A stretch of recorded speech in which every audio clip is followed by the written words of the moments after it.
What is up, Titans Nation?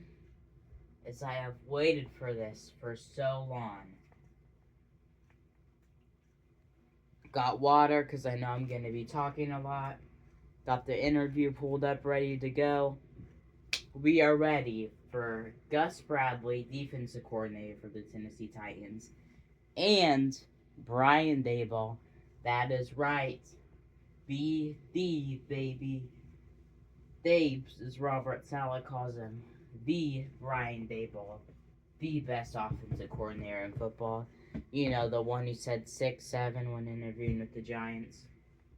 We get to hear both of their first press conferences with the Tennessee Titans. And man, am I excited. I'm so happy to be subscribed to this channel. I'm so happy to have another channel for press conferences. It really is awesome. Gus Bradley, yeah, I'll pay attention to it, and I am excited. But Brian Daboll, I'm so excited for that one. So we'll say Brian Daboll is the main event, the last one, and we'll watch Gus Bradley's first. Is I'm excited. Can't wait any longer, so let's get into it. Tighten up, baby.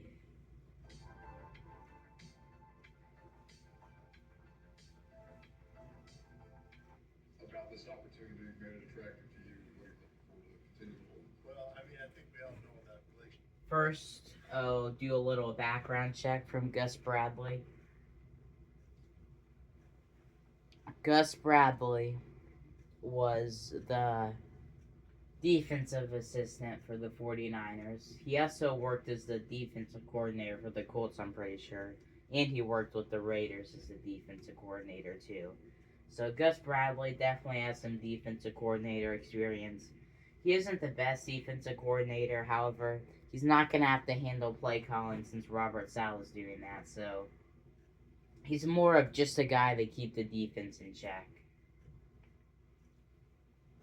Brian Daboll for the Tennessee Titans is going to be doing the most offensive work. However, Brian Daboll was one of the best, head coaches with the Buffalo, or one of the best offensive coordinators, if not the best offensive coordinator, when he was coaching for the Buffalo Bills. And he also coached the Giants, and Jackson Dart played his best when he was getting coached by Brian Daboll. So I'm excited for both of these press conferences, especially Brian's. Sorry for it. I mean, Robert Saleh and I have known each other for many years. Had a chance to work with him last year. It was a great experience, and I think we have a lot of the same philosophies, although we're different. And I think that mixture kind of has that proper tension. And we had a chance to kind of tear apart the defense last year, look at things we didn't want to do and what we did want to do based on our experience at different places, and then just kind of incorporate it there. And just to keep that part of it going, I think was very intriguing to me. Jared Koenig, mainstream media. What about this job intrigues you in terms of knowing... All bald, by the way. Every single one of our coaches are bald. On game day and throughout the week? Yeah, I think... Which is funny. Like, even our backup coaches, like, what's their name? I don't want to say it's... What was it? Todd Oden,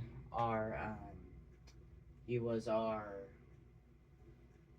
passing game coordinator between cornerbacks and receivers, and Aaron Whitecotton, our defensive line coach, who we hired, and just every single one of them is bald. And I mean, even our new logo that got leaked is bald. At this point, we should just rebrand our team to Tennessee Baldies. I mean, better than the Tennessee Oilers. You don't see any oil in Tennessee, but you certainly see a lot of bald people in Tennessee. It's not involved. I think everybody wants to be valued in the organization or valued on the team. And I think that's where I'm at right now. Is just I really enjoyed last year. I mean, I love football, love looking at scheme, love all parts of it. And there's a great deal amount of trust with Robert and I. So I think it'd be different if it was maybe on game day you were more of a spectator. All right, done all the work. Now he just calls it and you sit back. But that's not what it was like last year. There was constant communication between Robert and I throughout the game. We talked about things, so that part of it, I think, knowing that hey, we have constant communication, looking at things as they develop, what we want to get to, made it very attractive.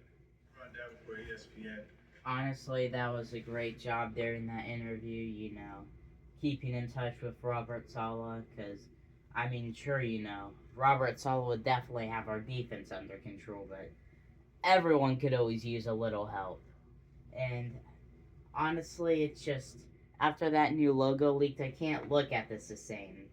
I know you probably can't really see what I'm seeing, but there's Titans logo here, Titans logo there, right there, right there, right there. And just picturing it all without the flame, it just feels wrong. However, I'm trying to stay on topic here. That was a great answer to that question. And sure, I would have preferred someone like Raheem Morris or Jonathan Gannon, but those were unrealistic.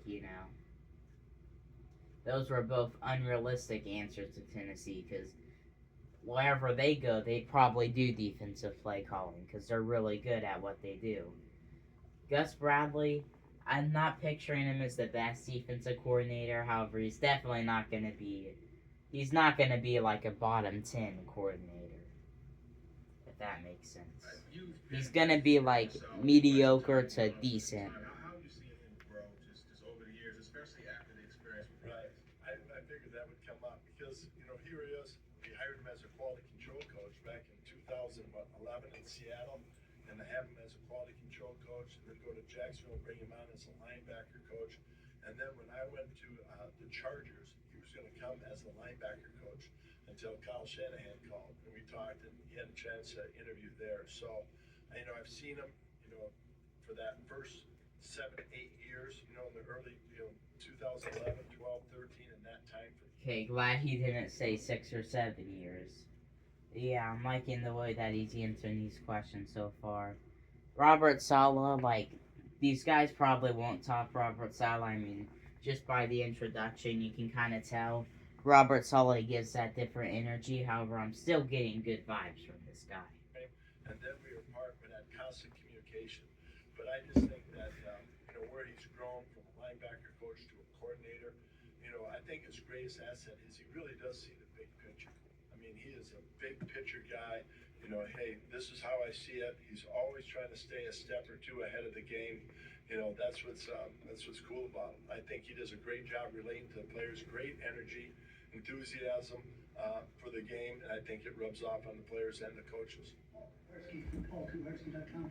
Can you talk us through kind of end and edge, what you guys are looking for, kind of body-wise and skill-wise from those two positions, and how different one side might look from the other? I think that just talking in general terms, I think that one end is maybe an end on first and second down, and then might have the ability to slide inside on third down, where the other end is maybe a true rusher.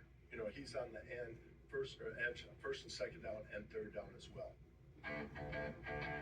I got an ad. Come on, already Titans press conferences. It's 3.5 minutes into this interview. Best for our personnel, and we're in the beginning stages of just looking at that big picture. Tennessee, when you bring up the stylistic similarities, differences between you and Robert, can you kind of go toward that about that? What is the push and pull? What do you guys fundamentally? That's a good question.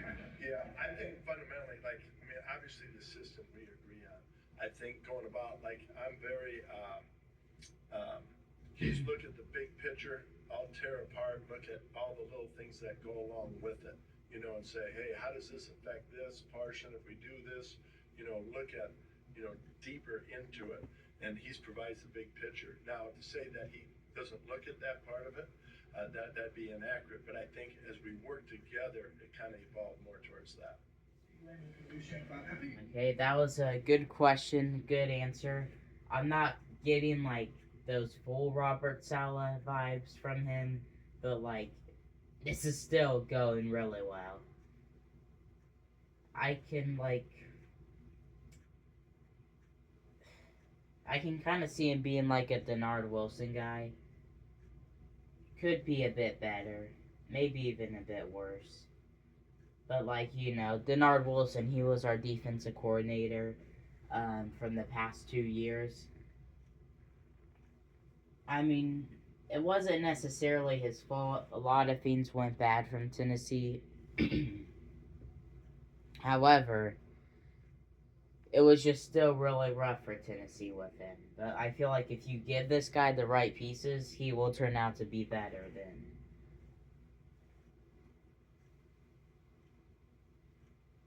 our old defensive coordinator. Why did I forget his name now? Denard Wilson, yeah. Sorry, blacked out for a second. Do your role in terms of the game planning within the week and then specifically what happens on game day? And do you think it changes much from San Francisco to now, given he now has the huge umbrella of head Sure. coach? I think that, it was always, let's look at all aspects, whether it's first and second down, third down, red zone. And I'll throw out ideas.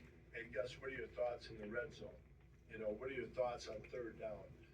Looking at film, and then we throw him out there, but obviously he's the decision maker. There's things last year that came up that he'd say, that's a good thought, but I really want to go in this direction, and it's like, that's great. And then there's sometimes it would stick. So I think it was more just to keep him, say, let's challenge each other. We're always believer, I think, within the organization, you challenge one another, but never attack, never make it personal. But in order to get better, you have to have challenges. And I think that's where there's great trust amongst us, that we know it's not coming from a bad place, it's coming from a great place. And as you know, camaraderie amongst the staff is so important. And I think when you have that trust, when you don't have to worry about that part of it, it really opens the door to being challenged. To change it all now that he's the head coach, do you have to take a little bit more of a No, I mean, he had a lot on his plate last year, visiting with Kyle, because Kyle and him were really close. So, I think that'll evolve, whatever that role looks like or continues to grow to be, as far as the input and things like that. But I'm really at a good stage as far as that. I think it's just part of, our job is to serve the head coach, serve this team, serve, the organization, and go about it that way. And I think during my career, that's what I seem to operate best, when I have that kind of a mindset. Coach, and seeing Robert now with the second chance. Do you think the league's kind of sorting through like the idea of a play calling head coach versus a program building head coach? And how do you kind of view where that's going? It's funny you say that, because after we were together for that period of time in Jacksonville, and then when we were separate, we talked. But the experience he had in the Jets, and then when I was with him this past year, I think, in conversations with him, how he saw the big picture, not only as a defense, but as a team, and the conversations he had with Kyle, I think it was like, it wouldn't shock me if he got another opportunity. There's guys that you say, boy, he needs to be a head coach. If given the opportunity, I think he would do really well. I think that part was first and foremost being with him last year. I saw that part of him. Now the play calling part of it too, I think that's part of it with him. That'd be a great question for him. But I think when you're a play caller, you just feel even more a part of it. You're with them on that. And that's how I think when Robert does that, he operates really well. And I think that's what he wanted to get back to. With TennesseeTitans.com, what do you want the defense to be known for week in and week out, just consistently what you do? Well, the picture is a fast and violent defense, so, I don't think you're going to see 45 different coverages, 50 different blitzes. If we can do that and still play fast and violent, we'll do it, but not at the expense of one of those two. So I think it's very important that our players go out there. We've always had a defense where we felt like guys could come in early in their stage, early in their career, and play. And we want to keep that part of it open. But the game is evolving. I mean, what it looked like 5 years ago to what it is now, it's completely different. So to have those adjustables, the things that you need, and the coverage principles and pressures is important. We're growing in that area, but always with that in the back of our mind, never at the expense of being fast and violent. Okay, I totally agree with what he said. The NFL has changed so much. I mean, like, when I first started watching it, And like when I watched it, like in the 2010s, the golden era of the NFL, right? Like it wasn't so like soft, really. Like it was so much fun to watch. As the viewer, I'm assuming you watched football in the 2010s too. If you haven't, honestly, I feel really bad for you because that was a really fun time to watch football. However, I feel like this interview's going well. I feel like he won't be like who Nick Coles was because he was our offensive coordinator, and the only reason we hired him was because he was friends with our new head coach, Brian Callahan. And that's something that, like, could happen, I guess. However, I'm sold on Gus Bradley. I feel like he will be a decent defensive coordinator at least. Because we don't need a great defensive coordinator. We need a great offensive coordinator. So having someone who isn't the best on our coaching staff but serviceable is completely a-okay to me. As long as they're not offensive coordinator. You emphasize the speed, Robert emphasized the speed and the violence. Tavondre Sweat is a guy this team has put a lot of resources into. You guys historically run a 4-3, he's more of a 3-4 nose. His size is the selling point. But is there a role for somebody like that in your defense? Well, I think, to be honest with you right now, I mean, we're talking about staff, we're going through scheme, we're, giving the scouts a good idea what each position looks like. Had conversations, we're really excited about all the guys. And that's just, I've always believed that when you come into a new situation, the previous staff has done a good job. There's obviously some good things that have taken place with them. Our job is to continue to add to what they've already built and take it to another level. And also, I think that's very important as coaching staff, we give the players a fresh start. I think in the years I've done it, when a new staff comes in, that's what they're hoping for. Man, I just hope I have a fresh start, that you don't talk to everybody in the building, get all these notions of who I am and what I'm all about, and then you base your opinion off of that rather than just meet me, watch me play, and then make judgment. And so I'm really trying to stay in that. Sorry if I'm blocking your way. To try to protect that. I'm trying to pay attention to let's the get to know them. We're excited about everybody in the building, and let's give them that fresh start. Let's see what takes place. The evolution of the game. Back in the day with Seattle, your cover 3 and gave offenses. Another ad. Not now.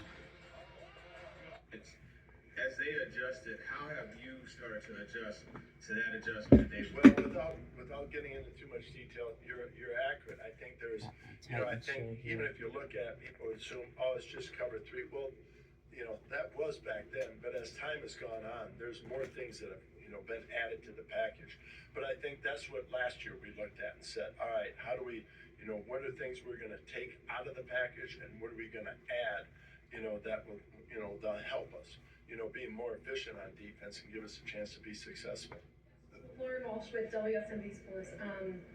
How much do you tailor a defensive scheme to certain players' strengths, some of the key returners on this roster versus concepts that you and Robert want to continue to integrate? It's a great question. I think you got to be flexible because it is all about utilizing the skill set of the player.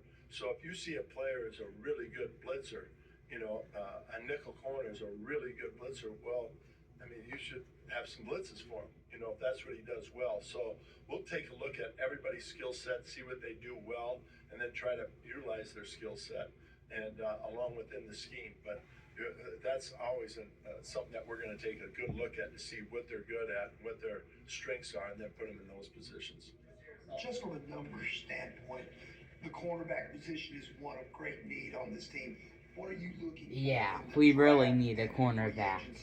After, trading away Jarvis Brownlee Jr. and Roger McQuarrie. Too much detail about that. Like, we really need new quarterbacks. Cornerbacks after trading away Jarvis Brownlee Jr. to the Jets for basically a bag of chips. Roger McQuarrie to the Rams for a 4th round pick. And L'Jarius Sneed, that ain't going too well. That misdemeanor and just him playing terrible and getting hurt is gonna be cut or at least traded. Yeah, we really need new cornerbacks. I remember, I'm pretty sure against the Jaguars on week 18, we were starting a guy named Kane on our defense at cornerback. So we could really use a change at cornerback. I think when we're talking with the scouts, it's not just a certain body type or all this. It's more of a generic, what I'm going to tell you and not get it out there. I think that we just show them clips over and over again of the skill set that we're looking for. Hey, we're going to ask them to do these 5 things, okay? And so we show those things to the scouts. This is what we're looking for, someone that can provide us with the ability to do this kind of skill set, and then we go from there. So I can appreciate that question, but not to get too much detail. I'll handle it that way. Yeah. Probably best not to get in detail like that on an interview. Opportunity at this stage in your career. I mean, if I was in an interview and someone asked me about that, I wouldn't just go like, if I'm gonna keep it a buck now, our cornerbacks are booty. Like Cam Ward said. I mean, if he said it, I would appreciate the honesty, however. That would start up a lot of controversy. And I don't think I need to go through that again. After what happened on week 4 after the Texans game when Cam Ward said, if I'm going to keep it a buck now, we booty. Except he didn't say booty. He said the A word. I think that you always want to be someplace where you're valued, right? I think all of us do that. And I think the relationship that Robert and I know in the offseason, looking at other things going on, when Tennessee came up, it was always held in high regard. And that part was very intriguing, like the organization, the facilities, and, the people they have in place. There was a lot of positives. Now, there are a lot of good people, in my belief, in the NFL. And I think you go to a lot of places, but it was extremely positive with Tennessee. And, that's what I'm excited about. Continue to add value to a place that, is held in high regard across the league. Ideal for everyone, but how much does it trigger an ideal scenario for you if you're able to rush for get home before? We've seen a couple Super Bowls in a row here where the winning team might have blitzed some, but their base was that Yeah, they get well, home. I think that, any defensive coordinator would say if you have the ability to affect the quarterback with 4, it gives you so many more options in the back end. So, yeah, I don't think anybody would shy away from that if they had that ability. But again, looking at the skill set, what do we have? You got to be able to affect the quarterback. So, however we have to do it, I think that's going to be something that's always in our mindset. When you played the Titans late in the season, the Corey Kurtz was news too, by the way. Sure. I heard Coach Shanahan was obsessed Week with 15, Jeffrey Simmons. And what Titans at 49. How much of what you're doing starts with 98 on a weekly basis? Well, you talk about holding a player in high regard, right? Everything you hear about him, how he practices, how he works, the effect he has in this building, what kind of a teammate he is. We've had conversation, but that's another one. I tried to tell Jeffrey too. I said, man, we're going to give you a fresh start too, but I don't know how fresh that's going to be. We know a lot about him, but I think we're just excited, that he's here and part of us, and he'll obviously someone that we're very excited to be coaching. Go ahead. What expectations have been communicated to you from Robert or from the front office about the speed of this turnaround? What is the urgency, I guess? I've not had any of those conversations, but probably better with Robert. Franchises like this before they're coming out of a low period, what is, in your experience, the best? Well, I think probably the head coach. I can just speak for when I was the head coach. I think that you want your assistant coaches to have the mindset, don't worry about that. Just make sure your players get better. Do everything you can that they play at the highest level, that they reutilize their skill set, that if we're doing something wrong, we get it corrected. Like, put all that attention into that and let us worry about, how fast this is going to take place. So, that's really where talking to our coaching staff and where they're at, how my mindset is at, that's for them to decide. Right now, we just got to, get our coaches caught up in the scheme that we want in place, and then make sure that we visit with our players and get to know them as fast as we can. Coached a ton of players in this league. I mean, how would you want your players to describe what you're like on a day-to-day basis, teaching them, coaching them? I think consistency creates credibility. So I think that, someone that will tell the truth, hey, we didn't play well. Let's tell the truth. We played well. Let's tell the truth. But they're going to consistently know what they're going to get. I would say by nature, I am a 85 and sunny type guy, every day. I'm excited about the opportunity. So, I mean, there's times when you can flip, and obviously if there's things not working well, but, I think we're the 4 things they did well. Now we're the 2 things we need to improve on type of person. Hey, let's not miss the good things. Let's make sure that we point those things out because, they'll be repeated. But we also, it's a big part of it is accountability. And we know what the standard looks like. And I think that's what Robert and I have. We have enough experience together and know what it should look like, that if it doesn't look like that, that's an accountability piece. 2 minutes of news to here now. This interview's almost over. Sorry if I haven't said a lot about the interview. It's kind of just been listening to it over there while I was doing something. Yeah. So it's Gus Bradley. I'm more focused on the Brian Daboll interview. Nashville, you've been in the head Or press conference. I keep on calling them interviews. coaching position before. Brian has as well. How much do you think that's going to help Robert in his second stint to lean on you guys, knowing that you guys have all sat in that chair before? I think that, we just have normal conversations about everything, but one thing you'll find out about Robert, he is pretty in tune to his vision. He has a pretty good idea, especially now, the experience he had, what it needs to look like, what we need to do. And so, I'm sure there'll be questions come up, but it's not like you would think. He's handling that. He knows the direction he wants to go. I'm ready after being with him last year, even more convicted on knowing that aspect. So I'm sure we'll have conversations about it, but for the most part, he really has a really good idea of the standard. And I've always said this was Robert. He's always been a guy that I look at and I said, one of the better leaders create this, the standard and the pace of the organization. And that's what he did in San Francisco. That's wherever he's been. So I anticipate no different here. Okay. That was Gus Bradley. Wasn't a bad press conference. It's actually pretty good. I give it like a 6 out of 10. Robert Saleh was like a 9 out of 10. But now we have Brian Daboll. Let's get into this. I'm ready. I'm gonna pause the camera. I'll use the bathroom first. Maybe put on my Steve McNair jersey. Because, all those other Titans jerseys, they're starting to lose lots of value. I'll see you later. Be right back.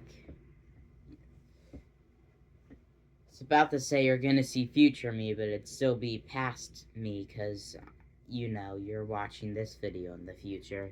Anyways, see you later. Alright, I'm back. I am ready for this press conference. Move this chair to my side. I want to sit in my Titan chair now. Put on my Stephen Latrell McNair jersey.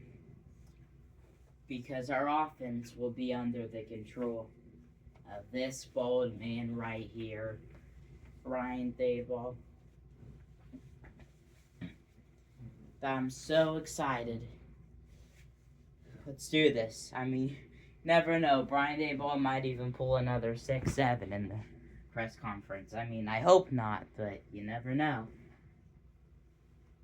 Trying to eat healthy as a family? Watch this. Cook Unity is the best way to get delicious, chef-crafted meals that are healthy. Pick from over 300 meals weekly. Let's do this. Being here. So it's been a quick 3 weeks, since we've got here. We've done a lot of things, starting with hiring the coaching staff. Feel very good about the guys we brought offensively, some of which were with me, some of which were here already with the Titans, and then a couple other pieces that have been on some other teams. We've met with Borgo and his staff and went kind of through the evaluation processes of They're just calling them nicknames now. Position specific. not to get too deep into the weeds with scheme. So those have been productive. We've met, all morning, every day with the offensive coaches. And when you're installing a new system, the biggest thing is to make sure that we're communicating the same way and understanding the language that we're going to use. That's been productive. We've watched a lot of tape on installations of runs, on passes, on RPOs, on move the pockets. But again, we're a little bit far away from the scheme conversation. It's just the communication aspect of it. How do we call a double team? What's the quarterback signals look like? So those have been productive. And then in the afternoon, we spent a lot of time on free agents and getting, accustomed to what's going out there in the market that will be available here shortly. So it's been a good 3 weeks. It's been a lot of work. Got to meet a lot of great people in the building here, from the video department, equipment, trainers, a lot of good people here in this building. PR, I don't want to leave those guys out. PR guys are outstanding. So it's been a good 3 weeks. Been a lot of work. Yeah, putting in the work, putting that in the hours.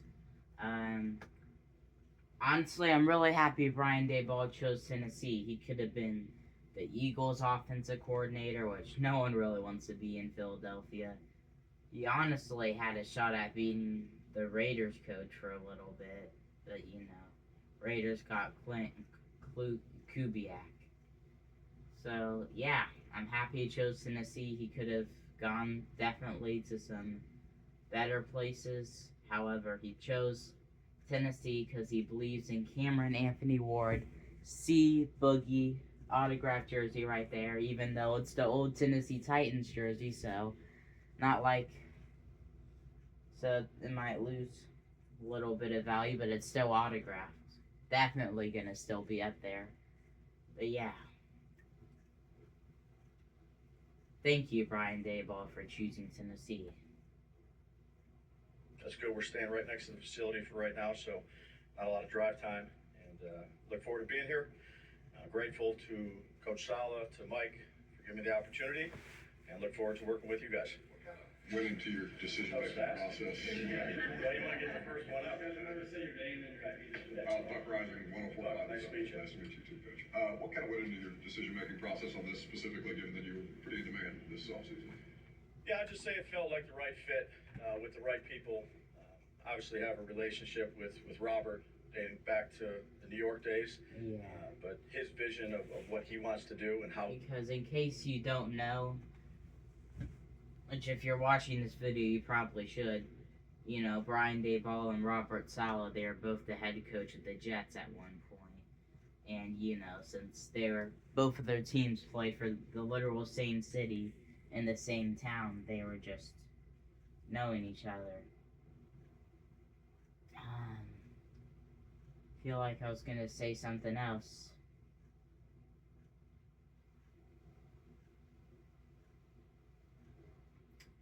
Oh yeah, I remember now. We went from our offensive coordinator and our head coach having no experience to having two former head coaches as our head coach and offensive coordinator. So we really are improving, and it is exciting. He wants to do it, Mike, and the vision that he has, and then ultimately Cam was a big factor.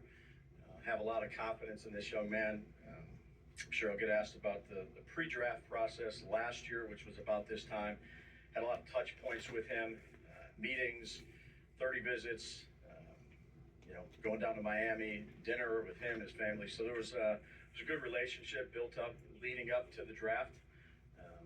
So I look forward to working with him. I know he's in the building rehabbing. April can't come soon enough to get going on the offensive installation part of it. But have a lot of confidence in how he played, both at Miami, Washington State. And then he had a whole year under his belt playing in the National Football League and getting accustomed to the speed of the game and the timing. And that's not an easy thing for quarterbacks. So I just felt like the right fit, Buck, and look forward to being here. Yeah, in case you don't know, again, the Giants originally offered a first-round pick, their third overall pick, a first-round pick from next year, I'm pretty sure, and a bunch of day 2 picks for Cam Ward, because Brian Daboll really wanted to see Boogie. He was a huge believer in Cam.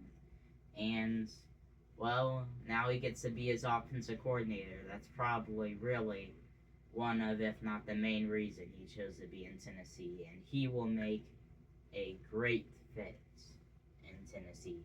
On the Fox 17 Sports, nice to meet you, Coach. Piggyback on your conversation with Cam, you mentioned you've seen him gain confidence. What specifically about his style of play, athleticism, and skill set excites you the most when it comes to building the offense around him? Yeah, well, we got a lot of work to do with everybody. But again, he's a young, athletic quarterback who has accuracy, who can make plays on the move. He can do a great job of, the play doesn't look great, and then all of a sudden it looks great because of his ability. He's smart. I look forward to communicating with him and building this thing together, along with the other pieces that we have in play and the pieces that we'll go get. But it'll be a collective deal. This is obviously a big piece to quarterback. I understand why you're asking it, but it's someone that I look forward to working with. McCormick with Main Street Media. Hey, Terry. On Cam. No high back. Yeah, high back. Your face is red. Yeah, there you go.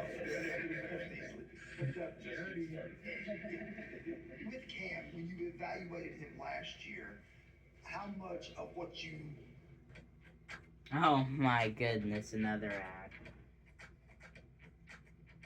had in mind that you would do with him last year, can you now bring in after seeing him played on film for a year? Yeah, Terry, good question. That's something that we're going through right now. We're not there yet, schematic wise. I've evaluated all his Washington State tape, all his Miami tape. I've watched the games that he played last year here.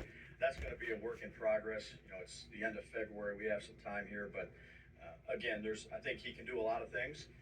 He's going to have to put the work in, which I know he will, and then we'll do stuff that he feels comfortable with. I think that's important for any quarterback, but particularly for a young quarterback. So we're kind of going through that right now, Terry. Not to avoid your question, but we're just not quite there yet. For ESPN. I mean, if you watch Cam Ward play, he really looks like a Steve McNair, the jersey I'm wearing right now kind of guy. He stays calm, cool, collective. They have the same build, Steve McNair and Cam Ward. They're able to run across the field and throw it. They can make plays. They're just playmakers. And get Cam the right kind of guys. Find Cam's Eddie George, right? Find those kind of guys.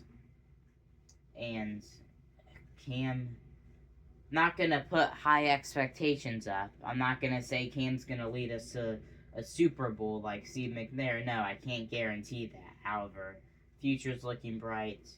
I mean, the Bengals, they drafted a quarterback with the first overall pick, had a bad season, got new jerseys, then drafted a top 5 receiver in the NFL draft, and then they made a Super Bowl.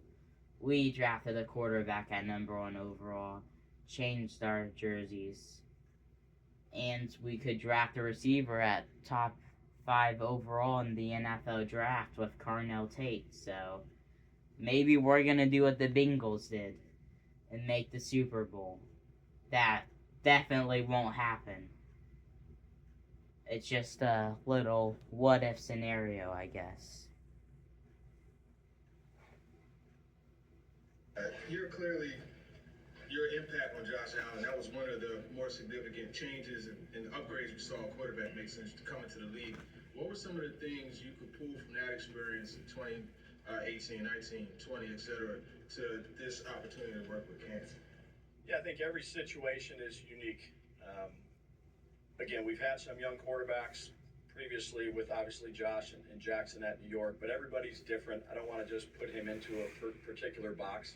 I think the most important thing is to first develop the relationship with the young man and then get a feel for how he's seeing the game. That's hard to do right now when you're not able to sit down and talk a lot of football. So I always like to see the game through the quarterback's eyes, and Again, there's going to be mistakes out there that I think he's made on tape previous, and he might have a completely different answer. So that communication is really important. I learned that dealing with Josh, dealing with Jackson, but been around some veteran quarterbacks. It's a hard position to play. It's easy to sit back there and say, what the hell did you do that for? But until I can get that communication with him and go through these plays with a fine-tooth comb, iron out the details of it, we're a little bit of ways from that. Having watched him, Washington State, Miami, etc., and last year, where are you from a mechanic standpoint? Because there was always a lot of talk about his footwork and getting the base better, etc. Yeah, I feel comfortable with Cam. His ability to throw the football, his athleticism. Everybody's a little bit different in their drops. Everybody's a little different with their throwing motion. But I'm excited to work with this young man. Curtis from News 2, Coach. When you One more time. Corey Curtis from News 2. Listening to your opening statement, you sound a lot like a head coach. I'm not. It's a hiring staff, meeting with the GM. How much? Well, this is what I was saying earlier. Brian Daboll is going to be like a second coach for the Tennessee Titans. He really will be. Like Brian Daboll, he's going to be keeping the offensive in track, and Robert Saleh is going to be more of a defensive guy. I'm not saying Robert Saleh won't be involved with the offense. No, he's worked with Kyle Shanahan. He's understood what he's done. However, like, that's who I feel like Brian Daboll is going to be. Robert's obviously given you a lot as offensive coordinator that maybe a lot of other offensive coordinators wouldn't get. How much of that was you taking this job? Yeah, well, I would say this. I have a tremendous amount of respect for the job that Robert has to do from being in that. I'm very happy to be where I'm at right now and to be part of this football team as the offensive coordinator. I'm always going to be here for Robert, the rest of the staff. But, that's a hard chair to sit in, and having some experience sitting in it will help me relative to being the best teammate I can be for this staff. And this is the place I want to be. I'm excited to be here. I look forward to working with this young nucleus, working with Robert, and doing the best job I can do as the offensive coordinator. Kuharski from PaulKuharski.com. Hi. Got your own. Yeah. .com. Look forward to having you read it. Make sure I get those blogs. Yeah. What are the biggest challenges to kind of stamping an identity on an offense? Love this team. Install it while figuring out who can do what. Sure. The first question that I throw back to anybody that uses the word identity is what's your definition of identity for you? Is it plays, or is it more, this is how we're going to play the game? Because that's the way that I look at it. So I want to make sure I'd say like how you play the game. When you need to get a first down. That's play on a call sheet. No, I would say this. I would say identity for us is playing smart, is playing tough. I know Robert used fast and violent, I believe. That's an identity that you play with regardless of, is it a run, is it a pass, is it an RPO? We have to be disciplined in our approach. We got to minimize the penalties that we've had. We got to have the right attitude, which to me is a team first positive attitude. We got to put the right work in. We got to have enough grit dealing with tough times on the field and then tough times off the field, and we have to play smart. So talking about identity, Paul, that's kind of where I lean to. The plays are the plays. Everybody's got a number of plays. We'll kind of figure that out as we go and as we add pieces. Sometimes there's certain plays that look good with one quarterback or with a skill set of receivers, a tight end, an offensive line. But our offensive line has to set the identity of playing tough and playing smart. That's where it starts, at the line of scrimmage. What's something that you maybe believed about quarterback development 10 years ago that's changed? It's a good question. I don't know how much has relatively changed in terms of the development of a player. Our job is to build relationships with these guys, particularly the quarterback for myself, but with the other guys. Unite a room, instill confidence, lead them, and then ultimately develop them. And there's different ways to develop, but there's mental development and there's physical development. And that's what we're charged with as a coaching staff, to make sure we're doing a good job with all of our guys, not just the quarterback, of developing these players the way we need to. I'm Jim White with TennesseeTitans.com. I'm talking about Cam and the pre-draft process, everything you learned about him during the course of last offseason. What was what do you like about his personality, how you guys kind of jive together? A lot. I think he's got some moxie to him. He's tough. Open enrollment at VIP Kinder College's preschool, where big imaginations meet hands-on learning. He holds himself to a high standard, which is important for that position. Everybody's going to look to that position to be the leader of the group. And again, I wasn't around him last year. I've only seen him a few times here or there as he's going through treatment. So there's, I got a lot I got to dive into. But the meetings leading up to the draft process, the communication that we had, the kind of personalities that we have, that was a good fit. A tough love type of coach. How would you describe how you will attack him, or not attack him, but teach him? Yeah, I'd say the first thing is to build that relationship first, to figure out everybody's a little bit different. Everybody responds to different things. And I think that's important for a quarterback too, to know the 10 other people around him in the huddle and how they respond.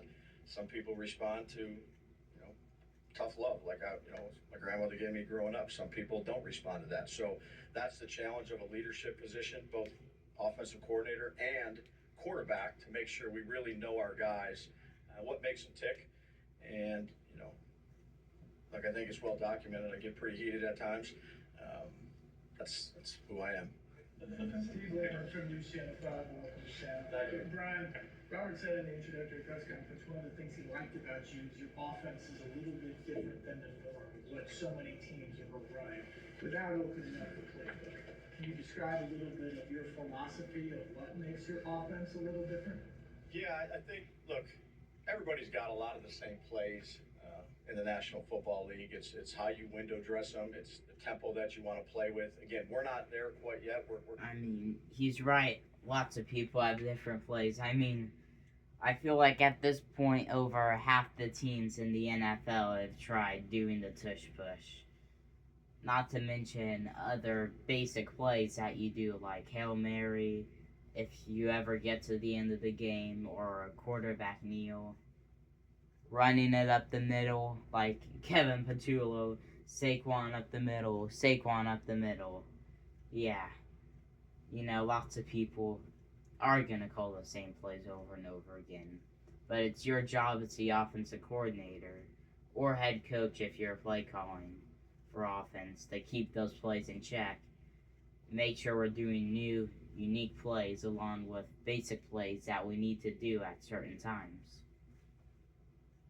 Kind of learning how to speak the same language with people in the room that have been here, some new pieces. We want to play fast, we want to play physical, we want to play with a certain edge to ourselves. We want to not lose the game by doing dumb things.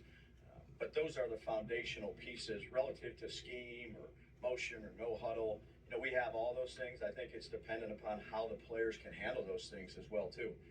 It's no good putting in a bunch of stuff if your players can't handle it. So we're looking forward to getting these guys here as soon as they can get here. Lauren Walsh from WSMB Channel 4. I'm curious what your self-reflection process was like post-Giants and leading to now, to where you said this was the exact position and place you wanted to be. Yeah, I think, look, this is my 26th year in the National Football League going into it. You do that every year at whatever stop you're at. I think the most important thing is to be where your feet are at. And it's here at Tennessee. Tighten up, as they say. I'm excited to be Tighten here. up, Titans. Looking forward to it. There's a lot of things I've learned away with. Tighten up, Titans Nation. That's the slogan I gave for this team. You try to do a better job. That is our slogan, tighten up. The next place you're at, and my role And is to Tennessee try tough. to help our football team be the best offense we can be, under the direction of Robert, which I think is very important, to take the lead from the head coach. So again, we're excited. I think all the coaches downstairs are excited. I did tell Randy Jordan, I said I would get up here and say the sole reason why I came to Tennessee is because Randy Jordan was the running back coach. So I wanted to put that out for him. Mix us with the Tennessee.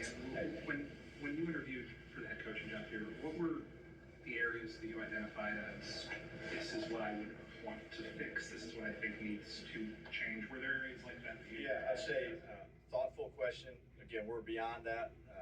I appreciate the question. I'm more in tune with what it takes for our offense to get better. That's a great question for Robert. He got the job. And I'm here as the offensive coordinator, and I couldn't be more excited about it. to the offense. It's great to have Brian Daboll excited to be our offensive coordinator. Still working on it. So, again, I don't want to give you guys answers and then we have a lot of work to do as a staff. We've been meeting together. And we've been staying pretty late for an off season, which is usually the case when you're taking over a new program. We're at the beginning stages. But that's what's fun about this is to go ahead and make sure we're able to meet the players and watch the players do things that we ask them to do. And maybe they're taught a little bit differently. So to get into, we definitely need to do this, or this is how we're going to be, it's a little too early for that right now. Houston Freeze with A to Z Sports. Nice to meet you. Besides Cam, what were some of the things about this offensive roster that you saw and said, hey, they've got this going for them? Look, it's a youthful roster for the most part. I know there's some free agents that are coming up right now, but you know they got two receivers that are tough, that play the game the right way. You know, DK obviously special teams is well documented, but has done some things on the offensive side of the ball. I think Spears and Pollard are two good running backs that make yards when they have the ball in their hands. Yeah, we're probably gonna cut Pollard to get more cap space.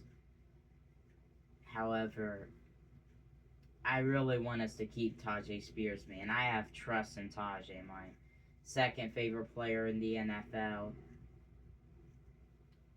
Him, Amani Hooker, and Jeffrey Simmons, they're all close. Yeah, please keep Tajay, Tennessee.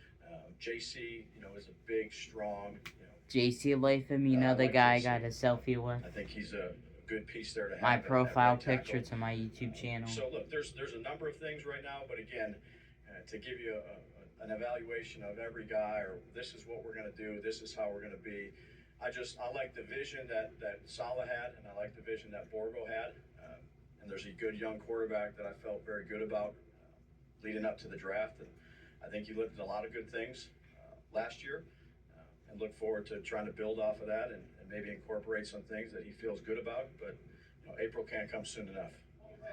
More broadly, separate of the roster you're inheriting and the people you're going to bring in, what kind of problems are NFL offenses trying to solve now? It's a broad question, Paul. Men don't do basic hydration. We need super hydration. Old Spice super hydration. Vitamin booster for 24. Yeah, no.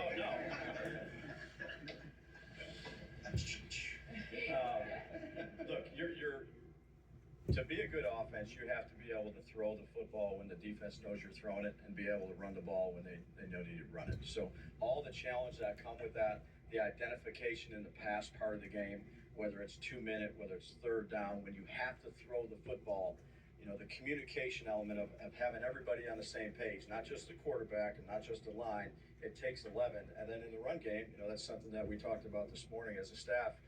Went through some goal line and short yardage things, just to detail those things out. And, those are going to be situations where most of the time they know you're running it.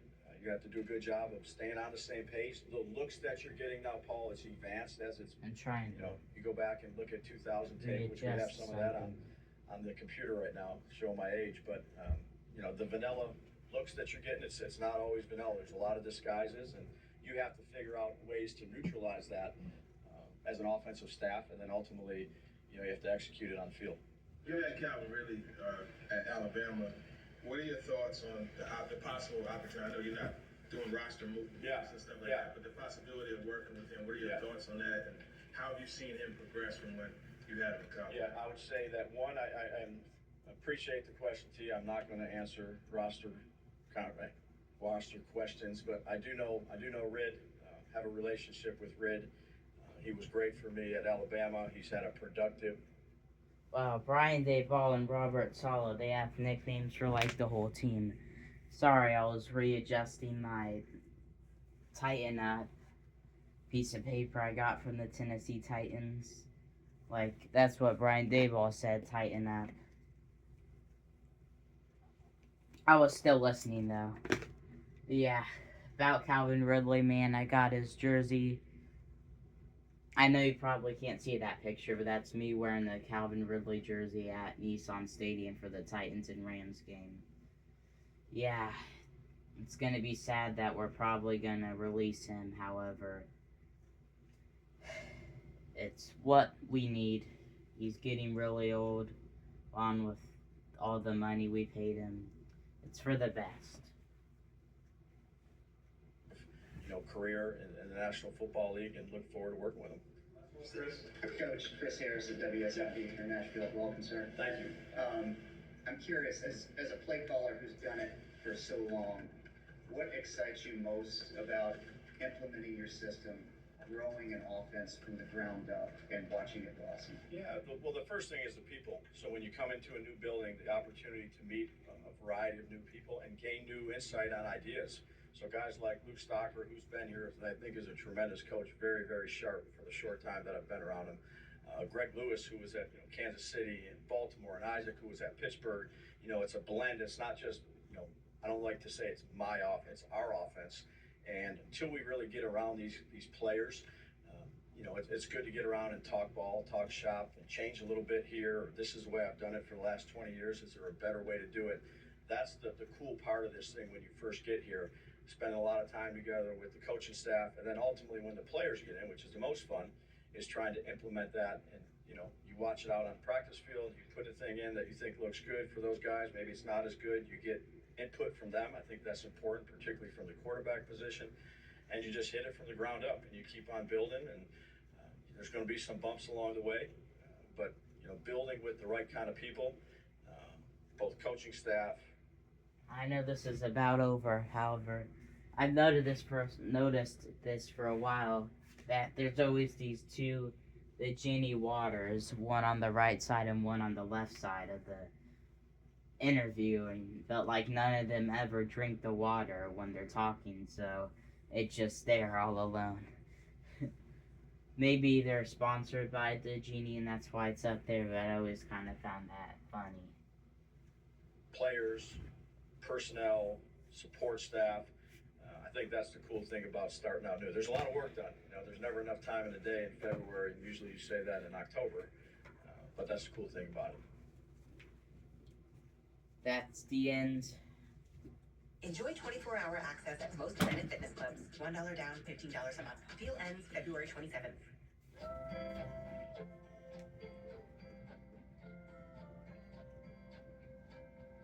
That is the end.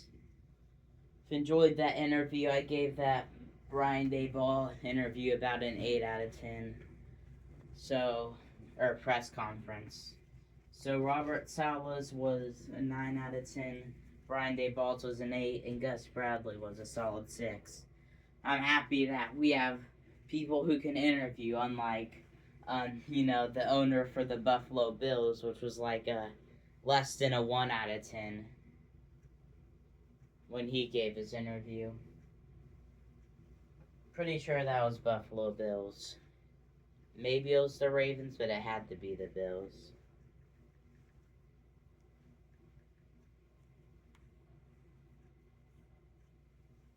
My decision to bring in a new coach was based on the results of our game in Denver.